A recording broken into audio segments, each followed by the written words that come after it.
హరే కృష్ణ. హరే కృష్ణ అందరికి. ఈరోజు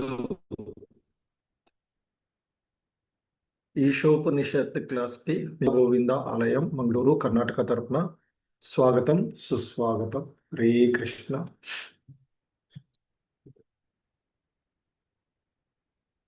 ఓం అజ్ఞానతిమిరాంధస్య జ్ఞానాంజనశలాకయా చక్షుర్మిలితం యేన తస్మై శ్రీగురవే నమః.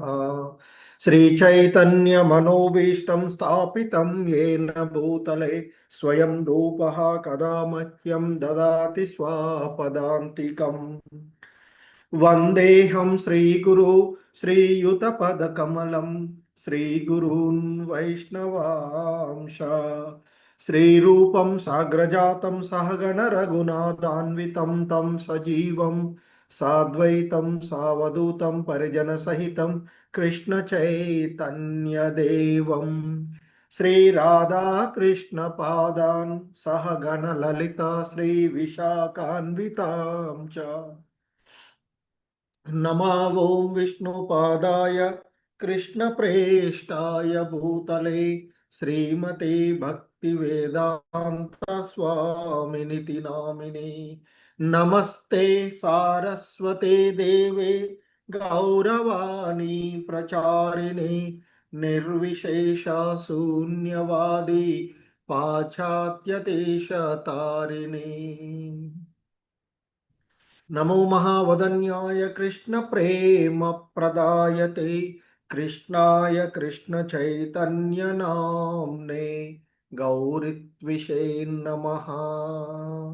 हे कृष्ण करुणा सिंधु दीनबंधु जगत्पते गोपेश गोपिका कांत राधा कांत नमोस्तुते.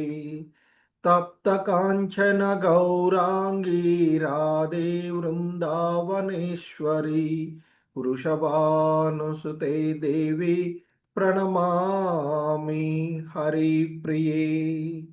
वाञ्छाकल्पतरुभ्यश्च कृपा सिन्धुभ्य एव च पतितानां पावनेभ्यो वैष्णवेभ्यो नमो नमः. जय श्री कृष्ण चैतन्य प्रभु नित्यानंद श्री अद्वैत गदाधर श्रीवासादि गौर भक्त वृंद. हरे कृष्ण कृष्ण कृष्ण हरे हरे हरे राम राम राम हरे हरे.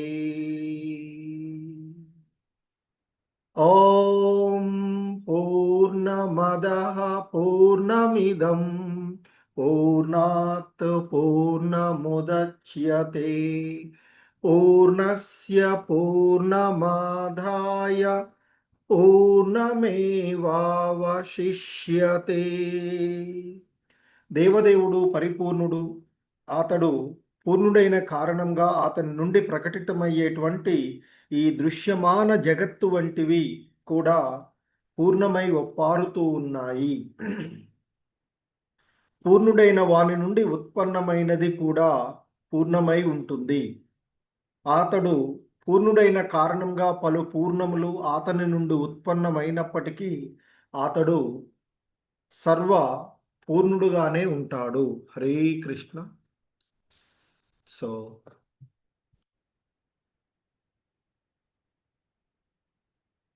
ఓకే, స్వప్న మాతాజీ చదువుతారా? మొదటి 2 మంత్రాలు చదువు. హరే కృష్ణ ప్రభుజీ. ఓకే ప్రభుజీ.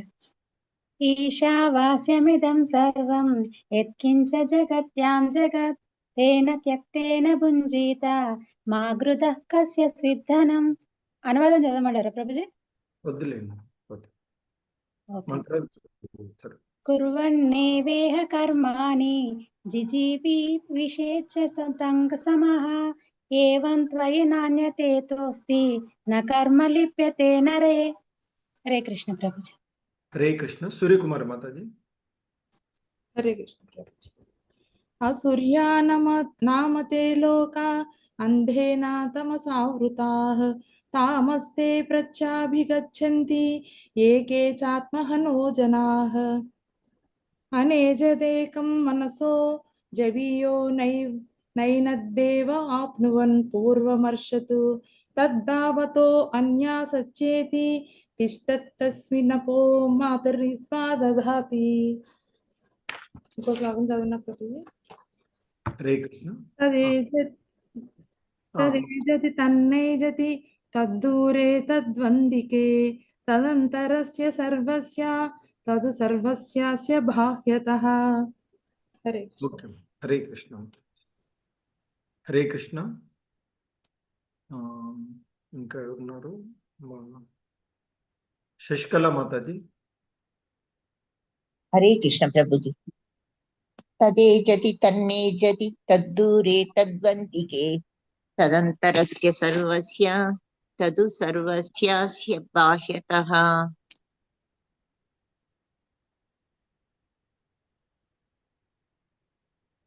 హరే కృష్ణ.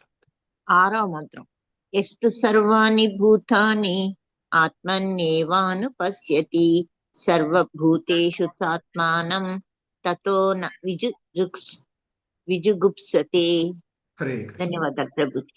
సౌభాగ్యలక్ష్మి మాతాజీ. హరే కృష్ణ ప్రభుజీ.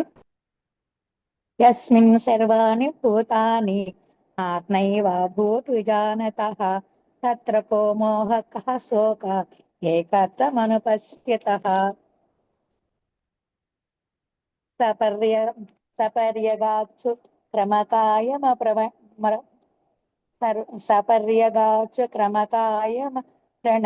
అస్మావిరగం శుద్ధమపవిద్ధం కవిర్మనీషి భర్భుః స్వయంభూః యథా తద్యతోర్థాన్ వ్యదధాత్ సతిభ్యః సమాభ్యః. హరే కృష్ణ ప్రభుజీ, ధన్యవాదాలు. హరే కృష్ణ. హరే కృష్ణ. మాధవి లత మాత చౌతరా. హరే కృష్ణ ప్రభుజీ, చదువుతాను ప్రభుజీ. 9వ మంత్రము. అంధం తమః ప్రవిశంతి ఏ విద్యాముపాసతే తతో భూయ ఇవతే తమో య విద్యాయాం రతాః. Okay Mataji. Hare Krishna. Hare Krishna Prabhuji. So next లీలా మోహిని మాత చౌతరా మాతాజీ 10వ మంత్రం. హరే కృష్ణ ప్రభుజీ, చదువుతాను ప్రభుజీ. హరే కృష్ణ, ప్రణామాలు ప్రభుజీ. హరే కృష్ణ. అన్యదేవాహుర్విద్యా యాన్యదాహురవిద్యయా ఇతి సుశ్రమధీరాణాం ఏ నస్తద్ విచక్షిరే. హరే కృష్ణ ప్రభుజీ. హరే కృష్ణ. ధన్యవాదాలు మాత. హరే కృష్ణ. సో నిన్నటి మంత్రం 11వ మంత్రం ఎవరిని చదువుతారా? హ్యాండ్ రైజ్ చేయొచ్చు, నిన్న చూసిన మంత్రం కాబట్టి. హరే కృష్ణ. చదవచ్చా ప్రభుజీ? లేదు మాతాజీ, వేరే వాళ్ళు చదవని వాళ్ళు. ఓకే ప్రభుజీ. హరే కృష్ణ.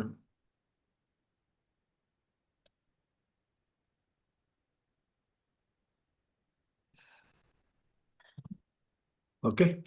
హరే కృష్ణ. సో నిన్న మనం చూసినటువంటి 11వ మంత్రం విద్యాం చ యస్తద్ వేదో భయగం సహ అవిద్యయా మృత్యుం తీర్త్వా విద్యయామృతమశ్నుతే.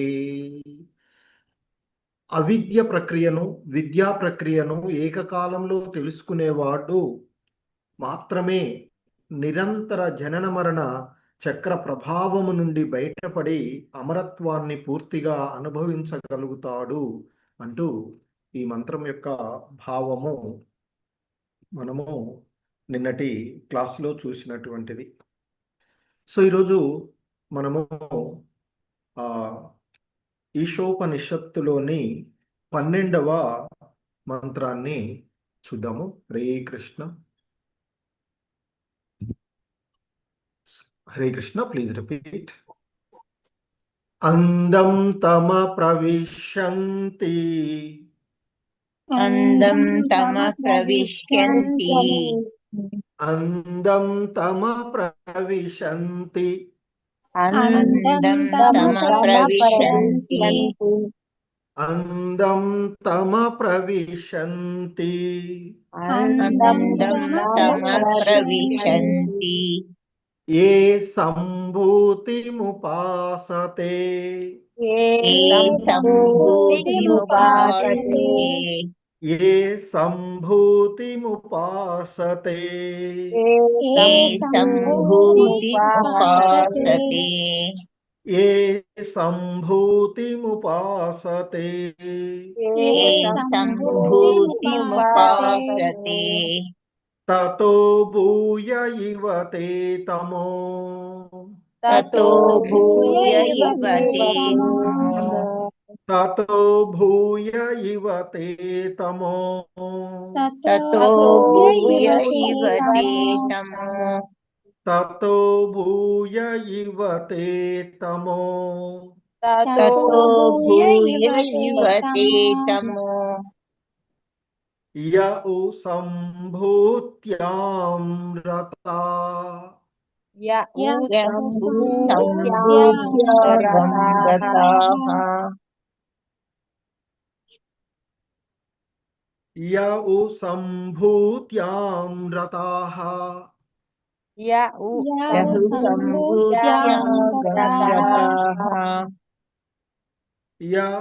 సంభూత్యాం రతాః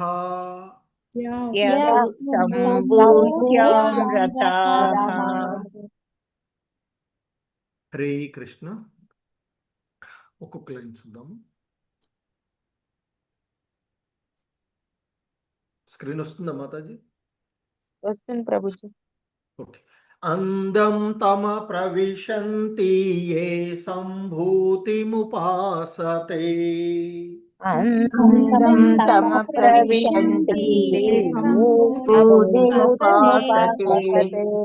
అందం తమ ప్రవిశంతి ఏ సంభూతిముపాసతే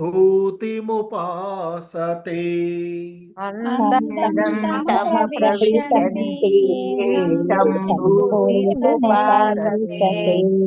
అందం తమ ప్రవిశంతి ఏ సంభూతిముపాసతే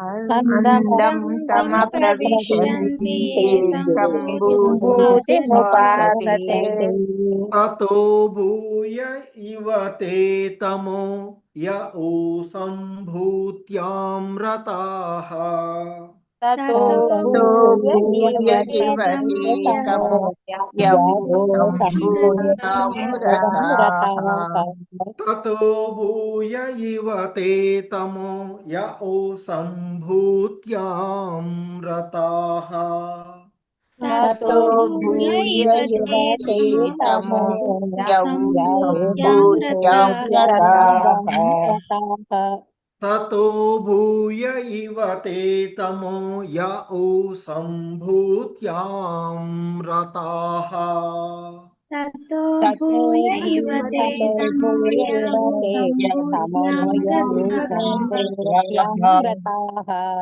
హరే కృష్ణ. మొత్తం శ్లోకం. అందం తమ ప్రవిశంతి ఏ సంభూతిముపాసతే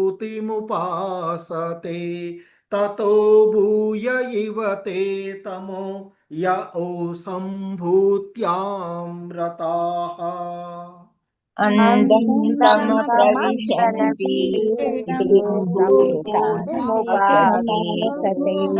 తతో భూయ ఇవ తే తమో య ఉ సంభూత్యాం రతాః.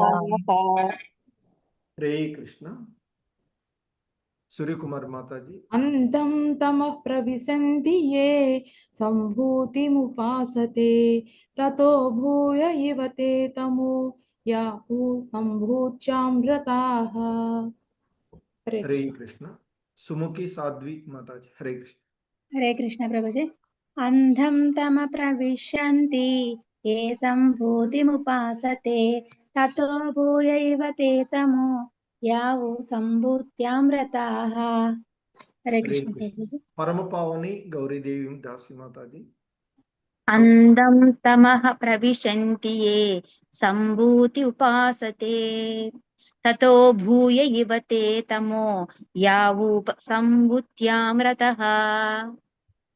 హరే కృష్ణ. లీలా మోహిని కేశ్ మాతాజీ. హరే కృష్ణ ప్రభుజీ. అందం తమః ప్రవిశ్యంతి ఏ సంభూతిముపాసతే తతో భూయ ఇవ తే తమో యావూ సంభూత్యాం రతాః. హరే కృష్ణ హరే ప్రభు. కృష్ణ. శశికళ మాతాజీ. అందం తమ ప్రవిశంతి ఏ సంభూతిముపాసతే తతో భూయ ఇవ తే తము యావు సంభూత్యాం రతాః. హరే కృష్ణ ప్రభు. సౌభాగ్యలక్ష్మి మాతాజీ. సౌభాగ్యలక్ష్మి మాతాజీ. హరే కృష్ణ ప్రభుజీ. అందం తమః ప్రవిశంతి ఏ సంభూతిముపాసతే తతో భూయ ఇవ తే తమో యవు సంభూత్యాం రతాః. హరే కృష్ణ ప్రభుజీ. ధన్యవాదాలు. అన్నపూర్ణ మాతాజీ చదువుతారా? హరే కృష్ణ. అన్నపూర్ణ మాతాజీ. హరే కృష్ణ ప్రభుజీ చదువుతాను. మాతాజీ. అందం తమః ప్రవిశంతి ఏ సంభూతి ముపాసతే తతో భూయ ఇవ తే తమోయ సంభూత్యాం రతాః. హరే కృష్ణ ప్రభుజీ. హరే కృష్ణ. ఛాయాదేవి మాతాజీ. హరే కృష్ణ ప్రభుజీ. అంధం తమః పవిసంతి ఏం సంభూతిముపాసతే తతో భూయ ఇవ తే తమో యవు సంభూత్యాం రతాః. హరే కృష్ణ ప్రభుజీ. హరే కృష్ణ. వెంకటరత్న ప్రభు మాతాజీ. హరే కృష్ణ. ఓకే. మాధవిలత మాతాజీ. హరే కృష్ణ ప్రభుజీ. అంధం తమః ప్రవిశంతి ఏ సంభూతిముపాసతే తతో భూయ ఇవ తే తమో యౌ సంభూత్యాం రతాః. హరే కృష్ణ ప్రభుజీ. హరే కృష్ణ. వెంకటరత్నం మాతాజీ వీలవుతుందా? హరే కృష్ణ. సరే. సో ఇంకెవరు లేరు కదా మాతాజీ? ఓకే. హరే కృష్ణ. లేరు ప్రభుజీ. హరే కృష్ణ. సో ఈ ఈశోపనిషత్తులోని 12వ మంత్రము మనకి ఈ విధంగా ఉన్నటువంటిది. అందం తమ ప్రవిశంతి ఏ సంభూతిముపాసతే తతో భూయ ఇవ తే తమో యౌ సంభూత్యాం రతాః. సో దీని యొక్క భావం చూసినట్లయితే ఇక్కడ చెప్పబడుతూ ఉన్నటువంటి అంశము దేవతోపాసనం, అంటే దేవతలను ఆరాధించేవారు తమోమయమైన అజ్ఞాన ప్రాంతంలోనికి ప్రవేశిస్తారు. నిరాకార బ్రహ్మమును ఆరాధించేవారు ఇంకా ఎక్కువ తమోమయమైన అజ్ఞాన ప్రాంతంలోనికి ప్రవేశిస్తారు అంటూ చెప్పబడుతూ ఉన్నటువంటి ఇక్కడ అందం అంటే ఇక్కడ దాని అర్థం ఇంత ముందు కూడా చూసాం, అజ్ఞానం అన్నట్టు. తమో అజ్ఞానం ఇక్కడ. తమహ అంటే అంధకారం, ప్రవిశంతి అంటే ప్రవేశిస్తారు. ఏ అసంభూతిం అంటే ఎవరైతే ఆ దేవతలను ఉపాసతే అంటే ఆరాధింతురో, తతో భూయః ఇంకా ఎక్కువ, ఇవతే తమోయః అంటూ చెప్పబడుతూ ఉన్నటువంటి, అంటే ఇంకా మరి ఎవరైతే స్వయంభూత్యాం అంటే నిరాకార బ్రహ్మంలో నెలకొని ఉంటారో, రతాహ అంటే నెలకొని, ఆ నిరాకార బ్రహ్మంలో నెలకొనేటువంటి ఆ నిరాకార బ్రహ్మమును ఆరాధించేటువంటి వాళ్ళు అంతకన్నా ఎక్కువ తమోమయమైనటువంటి లోకాలలోనికి ప్రవేశిస్తారు అంటూ ఈ ఈశోపనిషత్తులోని 12వ మంత్రం యొక్క భావం. అంటే దేవతోపాసనంలో నెలకొనేటువంటి వారు తమోమయమైనటువంటి అజ్ఞాన ప్రాంతంలోనికి ప్రవేశిస్తారు అని, అలాగే నిరాకార బ్రహ్మమును మరి ఉపాసన చేసేటువంటి వాళ్ళు ఎవరైతే ఉన్నారో వారు ఇంకా తమోమయమైనటువంటి అజ్ఞాన ప్రాంతంలోనికి ప్రవేశిస్తారు, చేరుతారు, ఆ లోకాలకు చేరుతారు అంటూ ఇక్కడ మరి ఈ మంత్రం యొక్క భావము మనకి చెప్పబడుతున్నటువంటిది. సో దీనికి శ్రీల ప్రభుపాదుల వారి యొక్క వివరణం మనం చూసినట్లయితే ఆయన చెప్తూ ఉన్నటువంటిది, ఈ మొదటి లైన్లో ఉన్నటువంటి ఏ అసంభూతిం, అసంభూతిం అంటే ఇది సంస్కృత పదము, దానికి స్వతంత్ర ఉనికి లేనట్టి వారిని సూచిస్తుంది. ఎందుకంటే దేవతలు అనేటువంటి వారు ఆ భగవంతుని యొక్క కార్యనిర్వాహక వర్గంగా ఉన్నటువంటి వారు, ఆ భగవంతుని పైన ఆధారపడి వాళ్ళు అంటే ఫలితాలను ఇచ్చేటువంటి వారు కదా. సో కాబట్టి మరి ఇక్కడ దేనిపైన కూడా ఆధారపడకుండా ఉండేటువంటి సర్వస్వతంత్రుడు ఆ దేవదేవుడు మాత్రమే.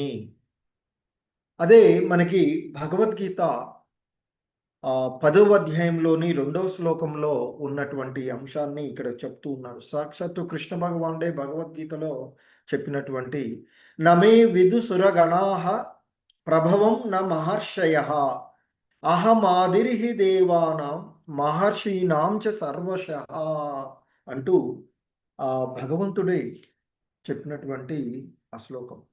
అంటే ఆ సర్వ విధముల నేనే దేవతలకు మహర్షులకు మూలమై ఉన్నాను. మరి దేవతా సమూహమును కానీ మహర్షులు కానీ నా యొక్క ఉత్పత్తి లేదా విభూతులను తెలుసుకొనలేరు అనేది ఇక్కడ చెప్పబడుతూ ఉన్నటువంటిది. ఎందుకంటే మనకి ఆ బ్రహ్మ సమితిలో చెప్పబడినట్లుగా శ్రీకృష్ణుడే దేవదేవుడు, అతని కంటే అధికుడుగా వేరొక్కడు లేడు, అతడే సర్వకారణ కారకుడు అంటూ చెప్పబడినటువంటి, మరి తానే దేవతలకు మరియు ఋషులకు కారకుడు అని భగవద్గీతలో ఆయనే చెప్తూ ఉన్నటువంటిది. దేవతలకు మహర్షులకు యోగులకు ఆ వసకబడేటువంటి శక్తికి మూలము శ్రీకృష్ణ భగవానుడే. మరి శ్రీకృష్ణ భగవానుడు వారికి గొప్ప శక్తులు వసగినప్పటికీ అవి పరిమితులే, అంటే పరిమితితో కూడుకుని ఉన్నటువంటివి. సో నిన్న మనం చెప్పుకున్నాం హిరణ్యకశిపుడు బ్రహ్మ ఇచ్చినటువంటి వరం కదా. సో పరిమితులతో కూడుకున్నటువంటి వరం మాత్రమే ఎవరైనా దేవతలు ఇవ్వగలిగేటువంటిది. సో కాబట్టి మరి సాక్షాత్తుగా శ్రీకృష్ణుడే ఆత్మమాయ ద్వారా మానవ రూపంలో ఏ విధంగా అవతరిస్తాడో తెలుసుకోవడం వారికి చాలా కష్టమవుతుంది. అందుకే బ్రహ్మ కూడా ఆ భగవంతుని యొక్క దర్శనంలో కొంత మోహం చెందినట్లుగా చెప్తుంటారు. అందుకే బ్రహ్మ విమోచన లీల అని ఒక ఇదే ఉంటుంది మనకి. సో మరి అలాగే ఇంకా చెప్తుంటుంటారు పలువురు తత్వవేత్తలు, మహర్షులు లేదా యోగులు పరతత్వమును గురించి మరి సాపేక్ష సత్యము నుండి వేరుపరచడానికి తమ అల్పమైనటువంటి మేధాశక్తి చేత ప్రయత్నం చేస్తూ ఉంటుంటారు అని చెప్తున్నారు. అది పరతత్వం యొక్క వాస్తవమైన అనుభూతిని వసగకుండా ఆ తత్వం యొక్క వ్యతిరేకార్థ భావనను వరకు చేరడానికి మాత్రమే వారికి తోడ్పడుతుంది అని చెప్తున్నారు. అంటే ఇక్కడ ఆ వ్యతిరేకం పరతత్వమును నిర్వచించడము పరిపూర్ణము కానే కాదు. కాబట్టి మరి వ్యతిరేకార్థ నిర్వచనములు మనుషుల్ని తన సొంత భావనలను తయారు చేసుకునేటట్లుగా చేస్తూ ఉంటాయి. అంటే వారి యొక్క మానసికమైనటువంటి కాల్పనిక విధానాల ద్వారా ఆ విధంగా వారు ఆ పరతత్వం నిరాకారుడు అని, నిర్గుణుడు అని ఊహించుకుంటూ ఉండేటువంటి విధానాలు చెప్తున్నారు. మరి అవన్నీ కూడా వ్యతిరేకమే కదా. మరి వాస్తవానికి భగవంతుడు సాకార రూపంలో ఉండేటువంటి వాడు. సో మరి అలా ఎవరైతే నిరాకార వాదంలో ఉంటారో ఆ పరతత్వముని గురించి వ్యతిరేకమైనటువంటి భావనతో, అంటే నిరాకారమని, నిర్గుణుడు అని ఊహించుకునేటువంటి వారు ఎవరైతే ఉంటారో వారు ఎక్కువలో ఎక్కువగా ఆ పరతత్వం యొక్క మొదటి అంటే ఆ భగవంతుడి నుంచి వచ్చేటువంటి కాంతి, తేజోమయమైనటువంటి కాంతి, ఆ నిరాకార జ్యోతి వరకు మాత్రమే చేరుకోగలుగుతారు అని, ఇక ఆ పైన భగవతత్వమునకు వారు పురోగమించలేరు. అది ఎప్పుడు సాధ్యమవుతుందంటే భక్తియుతమైనటువంటి సేవల్లో ఉన్న. కనుకనే మానసిక కల్పనాపరులు పరతత్వము శ్రీకృష్ణుడే అని గాని, నిరాకార బ్రహ్మము అతని దివ్య దేహకాంతి అని గాని, పరమాత్ముడు అతని సర్వవ్యాపక ప్రాతినిధ్యం అని గాని వారు తెలుసుకోలేరు అని చెప్తూ ఉన్నారు. ఎందుకంటే వాళ్ళు బ్రహ్మజ్యోతి నిరాకార విధానంలో మాత్రమే ఉండేటువంటి వారు ఆ భగవంతుని యొక్క మరి ఆ నిరాకార బ్రహ్మము అనేటువంటిది ఆ భగవంతుడి యొక్క దివ్య దేహ కాంతి అని వాళ్ళు తెలుసుకోరు. ఎందుకంటే పరతత్వ అనుభూతి మనకి 3 రకాలుగా చెప్పబడుతూ ఉంటుంటుంది. బ్రహ్మజ్యోతి గాను, పరమాత్మ గాను, భగవానుడు గాను కదా, అంతిమము భగవానుడు. సో మరి అలా నిరాకార భావనలో ఉన్నటువంటి వారు మానసిక కల్పనాపరులు మరి ఆ పరతత్వము అంటే శ్రీకృష్ణుడే అని గాని, నిరాకార బ్రహ్మము ఆయన యొక్క దేహకాంతి అని, అలాగే పరమాత్ముడు సర్వము వ్యాపించి ఉన్నటువంటి ఆ భగవంతుడి యొక్క ప్రాతినిధ్యము అని వాళ్ళు తెలుసుకోలేరు అని చెప్తూ ఉన్నారు. ఎందుకంటే శ్రీకృష్ణుడు నిత్యానంద జ్ఞానముల చేత, దివ్య గుణముల చేత కూడినటువంటి నిత్య రూపమును కలిగి ఉన్నాడు అని వారు తెలుసుకోలేరు అని చెప్తున్నారు. అందుకే మనకి ఆ భగవద్గీత 10వ అధ్యాయంలోని 2వ శ్లోకంలో చెప్పబడినట్లుగా ఆ పరతంత్రులైనటువంటి దేవతలు కానీ, మహర్షులు కానీ ఆ దేవదేవుని యొక్క ఆ మహాశక్తివంతుడైనటువంటి దేవతగానే భావిస్తూ నిరాకార బ్రహ్మజ్యోతి చేతనే పరతత్వంగా భావించేటువంటి వాళ్ళుగా చెప్తుంటారు. చాలామంది చాలా భాషల్లో భగవద్గీతకు చెప్తూ ఉంటుంటారు. సో నాకు చరణజొచ్చండి అని భగవంతుడే చెప్తూ ఉంటుంటే, కాదు కాదు కృష్ణుడికి కాదు, ఇంకా నిరాకారంలో ఆయన వెనక ఉన్నటువంటిది ఇంకా శక్తి ఉంటుంది దానికి అంటే చెప్పేటువంటి వాళ్ళు కూడా ఉంటుంటారు. సో అలా మరి ఆ పరతంత్రులైనటువంటి ఆ దేవతలు, మహర్షులు ఆ దేవదేవుణ్ణి మహాశక్తివంతుడైనటువంటి ఒక దేవతగానే భావిస్తూ నిరాకార బ్రహ్మజ్యోతిని పరతత్వంగా భావించేటువంటి వాళ్ళుగా చెప్తున్నారు. కానీ కృష్ణ భక్తులు ఆ దేవదేవుని ఎడ శరణాగతి చేత, విశుద్ధ భక్తి చేత అతనిని పరమ పురుషునిగా, సమస్తము అతని నుండే ఉద్భవించినట్లుగా తెలుసుకుంటారు.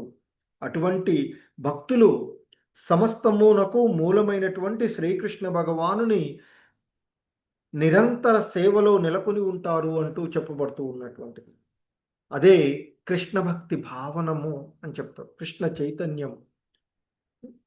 కానీ ఆ అల్ప మేధస్సు కలిగినటువంటి వారు, మోహగ్రస్తులైనటువంటి వారు మరి ఆ తాత్కాలికమైనటువంటి సమస్యలకు, తాత్కాలికమైనటువంటి పరిష్కారాన్ని పొందడానికి ఆ తీవ్రమైనటువంటి భోగ వాంఛలతో దేవతలను ఆరాధిస్తారు అనేటువంటిది ఇక్కడ చెప్పబడుతుంది. ఎందుకంటే భగవద్గీతలో శ్రీకృష్ణ భగవానులు చెప్తూ ఉంటుంటారు, ఈ భౌతిక జగత్తులో త్వరగా కోరికలను నెరవేర్చుకోవడానికి జీవుడు ఇతర దేవత అర్చనం చేస్తూ ఉంటుంటాడు అని చెప్పబడుతుంది.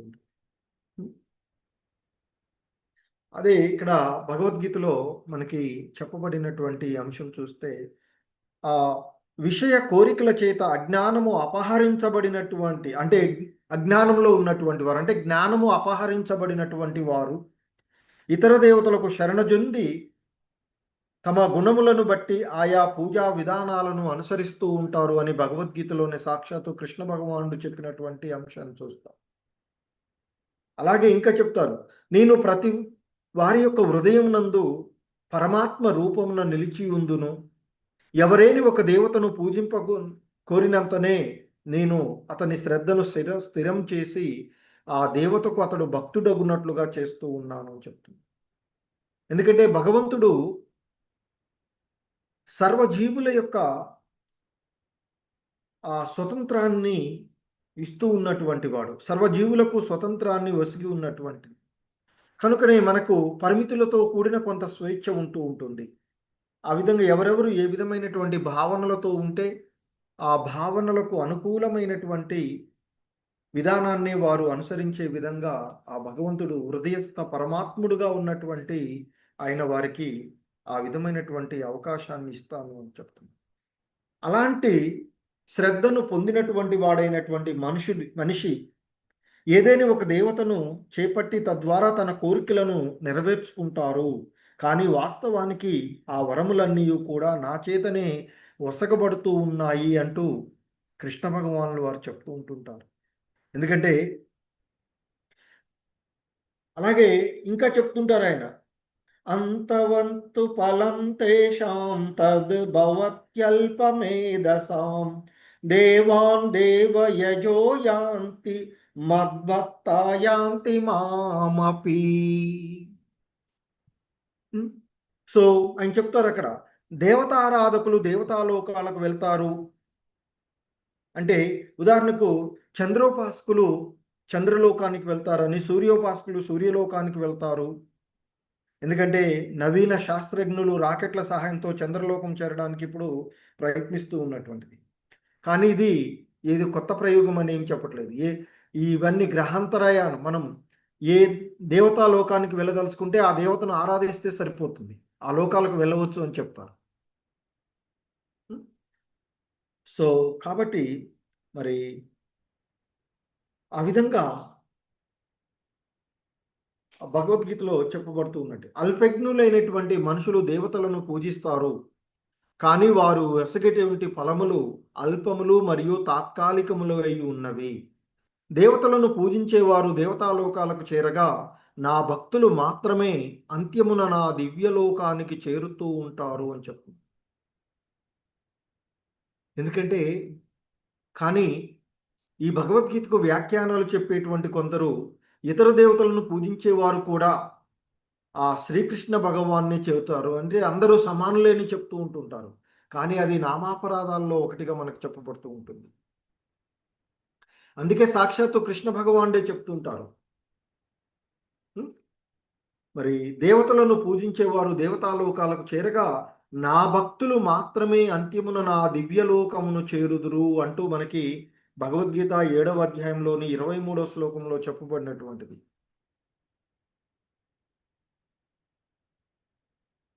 సో ఆ విధంగా మరి మనము ఏ విధమైనటువంటి భావనలతో ఉంటే ఆ విధమైనటువంటి జన్మలనే పొందేటువంటి ఇది వస్తూ ఉంటుంది. సో అందుకే ఇక్కడ చెప్తుంటారు, శ్రీల ప్రభుపాదులు వారు అంటారు, పురోగమించిన తమ చైతన్యంతో మానవులు అంతరిక్ష నౌకల ద్వారా కానీ యోగం ద్వారా కానీ లేదా దేవతారాధన ద్వారా కానీ అంతరిక్షంలో ప్రయాణించి ఇతర లోకాలను చేరుకోవడానికి సహజంగానే ఇష్టపడుతూ ఉంటారు. అందుకే కదా ఇప్పుడు ఆ గ్రహం మీనికి పోవాలి, ఈ గ్రహం మీనికి పోవాలి అనేటువంటి భావనలో భౌతికంగా రాకెట్లను వాటిని తయారు చేస్తూ చూస్తూ ఉన్నటువంటిది. మరి మనుజుడు ఈ రకమైనటువంటి పద్ధతిలో ఏదో ఒక దాని ద్వారా ఇతర లోకాలు చేరవచ్చుననేటువంటిది వేదంలో మనకి చెప్పబడుతూ ఉన్నటువంటిది. అధిష్టాన దేవతను పూజించడం ద్వారా ఒక ప్రత్యేకమైనటువంటి లోకంను చేరుకోవడం అనేటువంటిది సర్వసాధారణమైనటువంటి విధానము అని చెప్తున్నారు ఇక్కడ మనకి. మరి ఈ భౌతిక విశ్వమందులో ఉన్నటువంటి అన్ని లోకాలు కూడా తాత్కాలికమైనవి, కానీ ఆ వైకుంఠ లోకాలు మాత్రమే శాశ్వతమైనటువంటి. సో కనుకనే మనకి భగవద్గీతలో కూడా చెప్పబడుతుంది, ఆ బ్రహ్మ భువనాల్లోకు అంటూ చెప్పబడినటువంటి అంశము కదా. ఆ బ్రహ్మ భువనాల్లోకా పునరావర్తినో అర్జున మాముపేత్యతు కౌంతేయ పునర్జన్మ న విద్యతే. సో ఆయన చెప్తారు ఇక్కడ ఆ బ్రహ్మ భువన లోకాహ పునరావర్తినో అర్జున. ఈ భౌతిక జగత్తునందలి అత్యున్నత లోకము మొదలుకొని, అంటే అత్యున్నత లోకం ఏంటది? బ్రహ్మలోకం, సత్యలోకం. ఆ బ్రహ్మలోకమును మొదలుకొని అధమలోకం వరకు, అధమలోకం ఏంటి మనకి? పాతాళ లోకం. ఆ అధమలోకం వరకు గల అన్ని లోకములు జన్మ మృత్యు భరితమైనటువంటి దుఃఖ ప్రదేశములే అని చెప్పబడుతుంది కదా. సో నిన్న చెప్పినట్లుగా ఎవరైతే ఎక్కువగా ఈ భౌతికమైనటువంటి వాంఛలతో ఉంటుంటారో, సో మరి అలా ఉన్నటువంటి వారు ఆ విధంగా మరి ఆ జన్మ మృత్యుభరితమైనటువంటి దుఃఖ ప్రదేశాలు, తాత్కాలికమైనటువంటి ప్రదేశాలు, ఏది కూడా శాశ్వతంగా ఉండేటువంటిది కాదు. ఈవెన్ బ్రహ్మలోకం వరకు కూడా ఇదంతా అయిపోగానే పరిపూర్ణ యుగాంతంలో ఆ బ్రహ్మను ఆ బ్రహ్మలోకాలకు చేరిన ఆయన్ని ఉపాసించేటువంటి వివిధ రకాలు ఏ ఆరాధనలు చేస్తే ఆయా వైకుంఠ లోకాలకు చేరుతారు అని చెప్తుంటారు. అక్కడి వరకు చేరి అక్కడే ఉండి మళ్ళీ సృష్టి జరిగినప్పుడు ఉద్భవించడం జరుగుతూ ఉంటుంటుంది. సో ఆ విధంగా కానీ మరి వైకుంఠ లోకాలు మాత్రమే శాశ్వతమైనవి కనుక ఆ వైకుంఠ లోకాలకు చేరేటువంటి వాడు, అంటే ఆ భగవంతుని యొక్క ధామాన్ని చేరుకునేటువంటి వాడు, నా లోకానికి చేరినటువంటి వాడు తిరిగి జననము పొందడు, అంటే ఈ జనన మరణ చక్రాలలోకి రాడు అని చెప్పబడుతుంది. ఎందుకంటే దేవతలను ఆరాధించేటువంటి వాడు ఆయా దేవతాలోకాలకు పోయినప్పటికీ కూడా అంధకార బంధురమైనటువంటి విశ్వంలోనే నిలిచి ఉంటాడు అనేది మనకి ఇక్కడ ఈశోపనిషత్తు తెలియచేస్తూ ఉన్నటువంటిది. ఎందుకంటే నిన్న చూసినటువంటి శ్లోకంలో మనకి చెప్పబడినటువంటిది విద్య అవిద్య రెండు కూడా ఏకకాలంలో ఎవడైతే, అంటే ఆధ్యాత్మిక జ్ఞానాన్ని ఎవడైతే పొందుతాడో అదే సమయంలో ఈ లౌకికమైనటువంటి విషయాల ఎడ అనాసక్తిని పెంచుకుంటూ ఉంటాడో అటువంటి వాడు మాత్రమే ఈ నిరంతర జన్మ మృత్యు ప్రభావాన్ని దాటి అమరత్వాన్ని పొందుతారు అని చెప్తున్నాడు. సో అదే విషయాన్ని మనకి ఈశోపనిషత్తు తెలియచేస్తూ ఉన్నటువంటి విషయాన్ని గుర్తు చేస్తూ ఉన్నారు. సో ఇంకా మరి మనకి ఇక్కడ చెప్పబడుతూ ఉన్నటువంటి ఒక ఉపమానం చెప్తున్నారు ఇక్కడ శ్రీల ప్రభుపాదుల వారు. కొబ్బరి టెంకెతో కప్పబడిన సగము నీరు నిండి ఉన్నట్లుగా సమస్త విశ్వము బ్రహ్మాండమగు భౌతికత్వముల చేతనే కప్పబడి ఉన్నది. ఈ ఆచ్ఛాదనము గాలి చోరనంత బిగువుగా ఉన్నందువలన లోపల చిమ్మ చీకటి ఉంటుంది. అందువలన వెలుగు కొరకు సూర్యచంద్రులు అవసరమవుతూ ఉన్నారు అని చెప్తున్నారు. విశ్వము వెలుపల అనంతంగా వ్యాపించి ఉన్నటువంటి బ్రహ్మజ్యోతి ఉన్నది, దానిలోనే ఆ వైకుంఠ లోకాలు ఉన్నాయి అని చెప్తున్నారు. బ్రహ్మజ్యోతిలోని అతిపెద్ద అత్యున్నత లోకము ఆ గోలోకము, అంటే కృష్ణలోకం. అచ్చట దేవదేవుడు శ్రీకృష్ణుడు వసించి ఉంటాడు. అతడెన్నడును ఆ లోకమును వీడడు. తన నిత్య సహచరులతో అతడు అచ్చట వసించి ఉన్నను. భౌతిక ఆధ్యాత్మిక లోకాలలో సర్వత్రా నెలకొని ఉంటాడు. అందుకే కదా ఆయన మనకు అంతకుముందు ఈశోపనిషత్తుల్లో చెప్పబడుతుంది, అతడు దగ్గరగా ఉంటాడు, దూరంగా ఉంటాడు, అతడు నడవగలడు, నడవలేడు అంటూ చెప్పబడినటువంటి అంశాలు.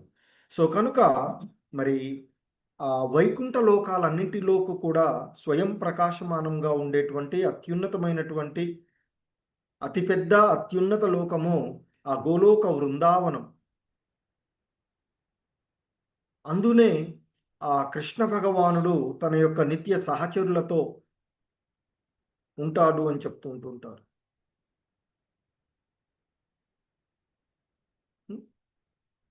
సో మరి ఎందుకంటే సూర్యుని వలె అతడు సర్వత్రా నెలకొని ఉన్నను, అదే సూర్యుడు తన కక్షలోనే నిలిచి ఉన్నట్లుగా ఆ దేవదేవుడు ఒకే చోట స్థితుడై ఉంటాడు. మనకి సూర్యుడిని ఎక్కడి నుంచి చూస్తే అక్కడ ఉన్నట్లుగా కనిపిస్తుంది, వాస్తవానికి అతడు ఒకే దగ్గర స్థితుడై ఉంటుంటాడు.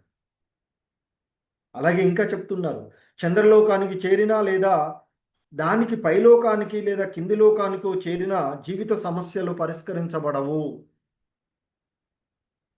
కనుక ఈ చీకటి విశ్వానికి ఏ గమ్యమును గురించి విచారింపక దీని నుండి బయటపడడానికే యత్నించి తేజోమయమైనటువంటి భగవద్ధామమును చేరమని మనకి ఈశోపనిషత్తు ఉపదేశిస్తూ ఉన్నటువంటిది. కానీ ఈ కపట ధార్మికులు మరి ఈ భగవద్ధామాన్ని చేరుకోవడానికి, ఈ భౌతిక జగత్తు నుండి బయటపడడానికి ఎప్పుడూ కూడా వారు కోరుకోరు. ఎందుకంటే ఈ భౌతిక జగత్తులోని ఇంకా ఆధిపత్యం చలాయించాలి అనేటువంటి భావనతో వాళ్ళు మరి ఉంటూ ఉండేటువంటిది.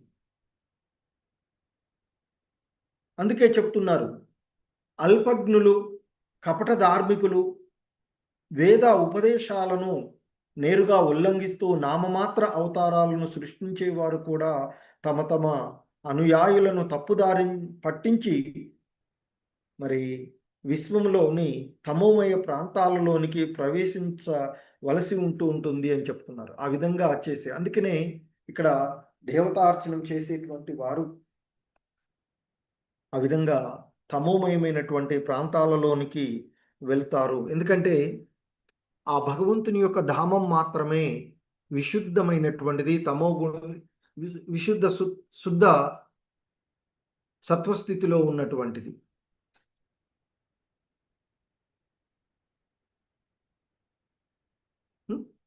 సో ఆ విధంగా మరి మనము ఆ నిరాకారవాదులు, వేద జ్ఞాన రహితులైనటువంటి మూర్ఖులకు తాము భగవంతుని యొక్క అవతారాలుగా చెప్పుకుంటూ, వాస్తవానికి అటువంటి మూర్ఖుల చెంత ఏదేని జ్ఞానం ఉంటే వారి చేతిలో అది అజ్ఞానం కన్నా మరింత ప్రమాదకరం అవుతుంటుంది అని చెప్తుంటుంటారు. అట్టి నిరాకారవాదులు శాస్త్ర నిర్దేశానుసారమైనను దేవతార్చనను చెయ్యరు అంటూ మనకి చెప్తుంది. శాస్త్రములలో కొన్ని ప్రత్యేక పరిస్థితులలో దేవతార్చనను ఉపదేశించినను అదే సమయంలో సాధారణంగా దాన్ని అవసరం లేదని కూడా అవి చెప్తూ ఉన్నటువంటివి.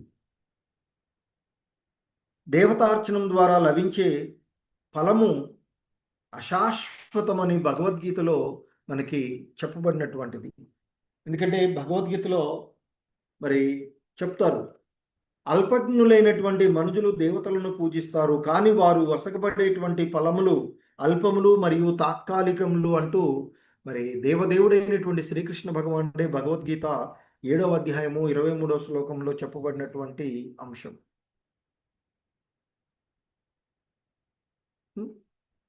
మరి సమస్త భౌతిక విశ్వమే అశాశ్వతమైనది కనుక ఈ అంధకార బంధురమైన ప్రాంతంలో పొందేది ఏదైనా కూడా అశాశ్వతమే అవుతుంది. నిజమైన శాశ్వత జీవనాన్ని ఏ విధంగా పొందడం అనేదే అసలైనటువంటి ప్రశ్న. కానీ ఇక్కడ ఈ భౌతిక జగత్తులో మనం చూస్తూ ఉంటాం, శాంతి ఇది అని, ప్రశాంతత అని అంటుంటాం. కానీ అది ఎక్కడి నుంచి వస్తుంది అనేటువంటి ఆ విషయాన్ని, సరైనటువంటి మార్గాన్ని ఎవడో కూడా అనుసరించడం లేదు. అందుకే ప్రపంచం మొత్తాన్ని కూడా మరి ఆ అజ్ఞాన అంధకారం నుండి బయటపడేటువంటి వాడుగా మనకి శ్రీల ప్రభుపాదుల వారు ఇస్కాన్ సంస్థను స్థాపించి ఆ భగవంతుణ్ణి దరిచేరడానికి ఏకైక మార్గము భక్తియుత సేవ. మరి దానికి మనలో నిద్రావస్థలో ఉన్నటువంటి కృష్ణ చైతన్యాన్ని జాగృతం చేయడం, ఆ కృష్ణ చైతన్యాన్ని మేల్కొల్పేటువంటి మార్గము నామ సంకీర్తనం. అదే హరే కృష్ణ కృష్ణ కృష్ణ హరే హరే, హరే రామ రామ రామ హరే హరే అంటూ ఆ భగవన్నామ స్మరణం చేస్తూ నిరంతరము అలా మనలో ఉన్నటువంటి ఆ మాలిన్యాన్ని తొలగించుకొని మరి నిద్రావస్థలో ఉన్నటువంటి చైతన్యాన్ని జాగృతపరిచి ఆ భగవంతుడితో మనకున్న సంబంధాన్ని తిరిగి నెలకొల్పుకునేటువంటి మార్గము అది. సో కాబట్టి ఇక్కడ చెప్తున్నారు, భగవంతుని దరి చేరడానికి ఏకైక మార్గము భక్తియుత సేవ మాత్రమే అని చెప్తున్నారు. దాని ద్వారానే మనిషి మరి జన్మ మృత్యు బంధనము నుండి పూర్తిగా ముక్తుడు అవుతాడు అని, ఆ భగవంతుణ్ణి చేరుతాడు అని భగవంతుడు పలికినటువంటిది కదా నిన్నటి శ్లోకం మంత్రంలో కూడా మనకి చెప్పబడినటువంటిది. మరి ఆ విధంగా భవబంధ విముక్తి పథము భగవత్ సేవ వలనే మనకి లభిస్తూ ఉంది అని చెప్తుంది. ఆ విధంగా బంధ విముక్తి పథము భగవత్ సేవ వలన లభించేటువంటి జ్ఞాన వైరాగ్యములపై పూర్తిగా ఆధారపడుతుంది అని చెప్తున్నారు. ఎందుకంటే ఆధ్యాత్మికంగా పురోభివృద్ధి అనేటువంటిది భగవంతుని ఎడ ఆసక్తి పెరగడము, ఎట్ ద సేమ్ టైం ఈ భౌతికమైనటువంటి విషయాల ఎడ వైరాగ్యాన్ని పెరగడం. కానీ కపట ధార్మికులకు జ్ఞానము కానీ లౌకిక కలాపముల పట్ల కానీ వైరాగ్యం కానీ ఉండదు. బయటకు మాత్రమే అన్నీ తెగించిన కపటాచార్యులు అని చెప్తుంటారు కదా, మిథ్యాచార్యులు.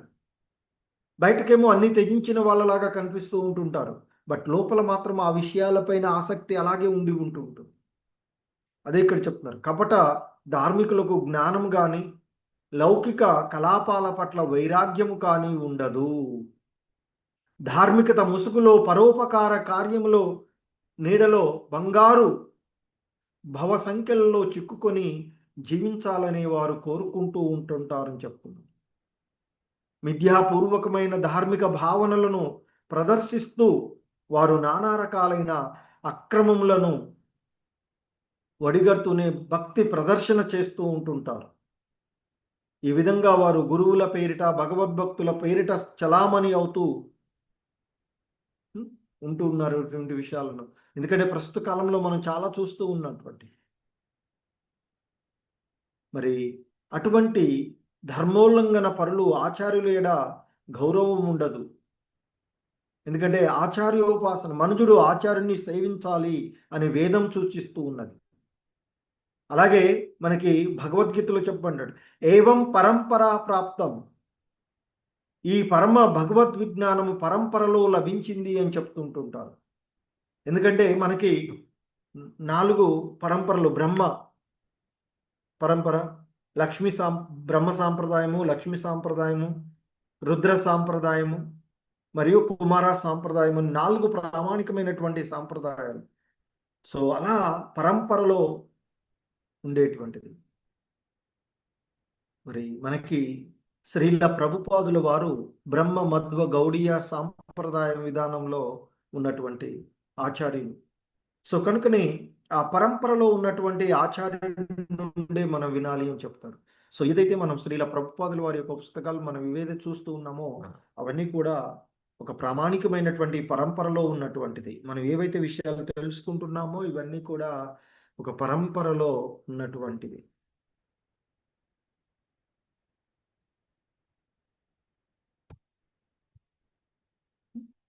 సో మరి అందుకే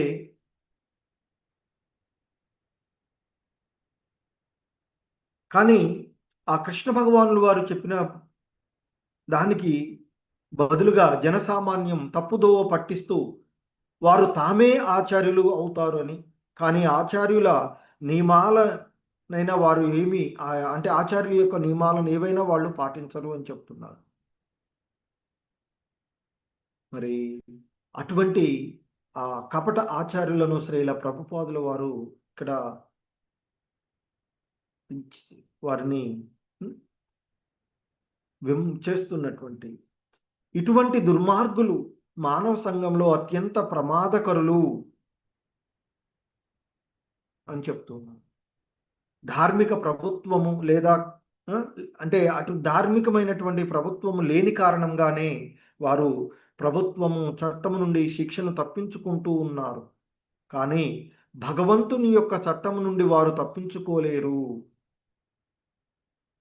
ధర్మ ప్రచారకులమనే ముసుగులో ఉన్నట్టి అసూయాపరులైన దానవులు అంధకార బంధురమైనటువంటి నరకలోకానికి తోయబడతారు అని భగవద్గీతలో చెప్పబడినటువంటి విషయాన్ని కూడా మనకి ఇక్కడ శ్రీల ప్రభుపాదులు వారు గుర్తు చేస్తూ ఉన్నారు. ఎందుకంటే ఆసుర భావాలను కలిగినటువంటి వాడు ఇంకా ఇంకా అతమలోకాలకు నెట్టవేయబడతాడు అనేటువంటిది ఇక్కడ మనకి చెప్పబడినటువంటి అంశాన్ని చూస్తాం 16వ అధ్యాయంలో.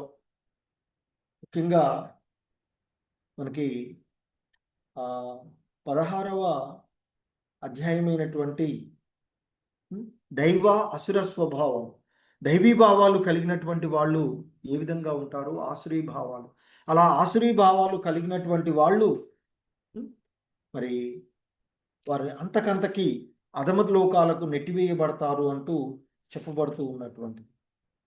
ఎందుకంటే వారిని చెప్తారు ఆయన కృష్ణ భగవానుడు, అసూయ గలవారును క్రూరులు అగు నరాధములు వివిధ అసుర జన్మలనెడ అనేటువంటి ఆ సంసార సాగరమునే నేను వారిని శాశ్వతంగా పడవేస్తాను అని చెప్తారు. ఇంకా చెప్తారు ఆయన, ఓ కౌంతేయ, అసుర యోనుల యందే మరలా జన్మించి అట్టి వారు ఎన్నడూను నన్ను పొందజాలక క్రమంగా హతిహేయమైనటువంటి జన్మలకు పతనం చెందుతారు అంటూ చెప్పబడినటువంటిది. సో ఆ విధంగా కృష్ణ భగవానుడే అంధకారమైనటువంటి నరకలోకాలలోకి తోయబడతారు అంటూ చెప్పబడినటువంటి విషయాన్ని మనము ఇక్కడ చూస్తూ ఉన్నటువంటిది. సో ఇంకా మరి ఇక్కడ ముగింపుగా శ్రీల ప్రభుపాదులు వారు చెప్తున్నారు, గురువులుగా కేవలము ఇంద్రియ భోగార్థం చేసే తమ కార్యములను పూర్తి కాగానే ఈ కుహాన ధర్మవేత్తలు విశ్వమందలి అతిహేయమైనటువంటి ప్రాంతాలకు చేరుతారు అని ఈశోపనిషత్తు ధృవపరుస్తూ ఉన్నటువంటి విషయాన్ని గుర్తు చేస్తున్నారు.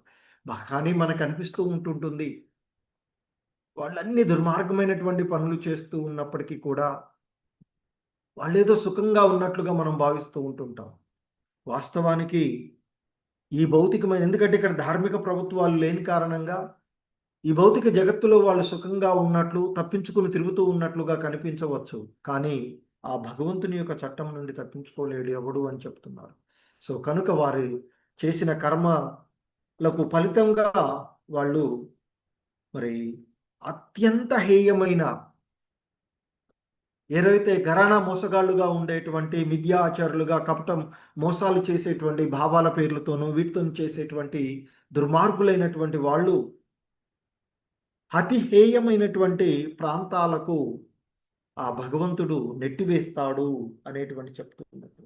అందుకే భగవద్గీతలో కృష్ణ భగవానుడు చెప్తారు, ఆ 16వ అధ్యాయంలో చెప్పబడినటువంటి ఆసురిం యోని మాపన్న మూడా జన్మని జన్మని మామ ప్రాప్యైవ కౌంతేయ తతో యాంత్యతమాం గతిం. ఓ కౌంతేయ, అసుర యోనుల యందే మరలా జన్మించి అట్టి వారు నన్నెన్నడూ పొందజాలక క్రమముగా అతి హేయమైనటువంటి జన్మలకు పతనం నొందురు. ఎందుకంటే భగవంతుడు పరమకరుణామయుడు, భక్తవత్సలుడు అని తెలుసు. కానీ అసుర భావాలు కలిగిన వారి ఎడ ఆయన ఎన్నడూ కూడా దయాస్వభావమును చూపడు అనేటువంటిది మనకు భగవద్గీతలో చెప్పబడినటువంటిది. సో ఆ విధంగా వారు అధమలోకాలకు, అతి హేయమైనటువంటి ప్రాంతాలకు నెట్టివేయబడతారు అని ఈశోపనిషత్తు ధృవపరుస్తూ ఉన్నటువంటి అంశం. అందుకే ఇక్కడ చెప్తున్నటువంటి అంతం తమ ప్రవిశంతి ఏ సంభూతి మాముపాసతే తతో భూయ ఇవతే తమో యో సంభూత్యాం రతాః. సో దేవత ఉపాసనం చేసేటువంటి వారు తమోమయ అజ్ఞాన ప్రాంతంలోనికి ప్రవేశించిన ఆ నిరాకార బ్రహ్మను అంటే ఆ మాయావాదులు ఎవరైతే ఉన్నారో వాళ్ళు ఇంకా అంతకన్నా ఘోరమైనటువంటి, ఎక్కువ తమోమయమైనటువంటి ఆ లోకాలలోనికి ప్రవేశిస్తారు అంటూ చెప్పబడుతూ ఉన్నటువంటి అంశం.